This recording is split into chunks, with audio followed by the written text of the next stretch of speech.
Growing up in a small Idaho town, I never realized how small my world was. My parents were significantly older when they had me, their miracle child. I was a miracle child because my mom was 44 and my dad was 57. Back in the 60s, this was considered very old to have a child. I was my dad's first and only child, so it was a big deal. Growing up, I did all the things a child growing up would do. We camped in the summers, cut wood in the fall, snowmobiled in the winter, and planted a garden in the spring. We went to Disneyland, Lagoon, and had picnics in the summers. My mom, having gone through the 1940s depression, was hit hard with food scarcity and financial struggle. She was big on canning and saving food for a rainy day. We actually had a whole room in our house that held canned and stored food just in case. With that being said, we had a farm and fruit trees and a huge garden in the summer and spent entire seasons putting up food for future dates. It was a lot of work being a kid in my household. Being bigger minded than my small town, I couldn't wait to get out. At 17, I hit the road and moved to Salt Lake City, where my life and experiences started to expand. I was a bit of a nomad, and during my adult years, I lived in Utah, Montana, New Mexico, Texas, Nevada, Oregon, Wyoming, and then back to Idaho, where I've been since 2002. Choosing to come back to Boise in Idaho was a big choice, and the main reason was my elderly mom. At that time, she was 81, and even though she was active and healthy, she was starting to slow down and needed more help. In 2009, during a routine checkup, my doctor felt a significant breast lump and sent me to get it checked out. As you might have guessed, yep, it was breast cancer. Upon further testing, I was diagnosed with bilateral breast cancer, having it on both sides at the same time. I kept hearing statements like, in a year from now, you'll be back to normal, and surgery, chemo, and radiation.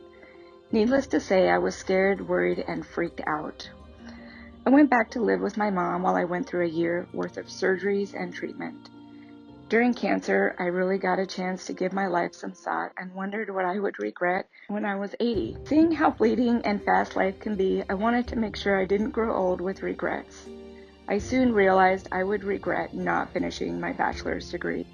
I had around 80 credits from previous years of schooling but hadn't finished. I headed straight down to Boise State, put my application in, and started 2 months after I finished my last radiation treatment. I graduated with my bachelor's degree in 2012. During our earlier years, my mom and I had our battles, but overall she was my best friend. She was aging, and she was also feisty and still moving better than most her same age. She looked amazing for her age and made friends easily. In 2015, she had a series of strokes that her body couldn't recover from, and 3 weeks later she passed away. This was a huge time of loss and sadness for me as I was closer to her than anyone else. I had literally lost my closest friend. My elderly dad had passed away years earlier, leaving my mom as my only parent at that time, and now I was an orphan. It was a hard year after my mom passed, but eventually I bounced back, got a job at Boise State in financial aid, and moved forward. This caused me to realize how much I love Boise State, but also that a master's degree is much needed in today's working world.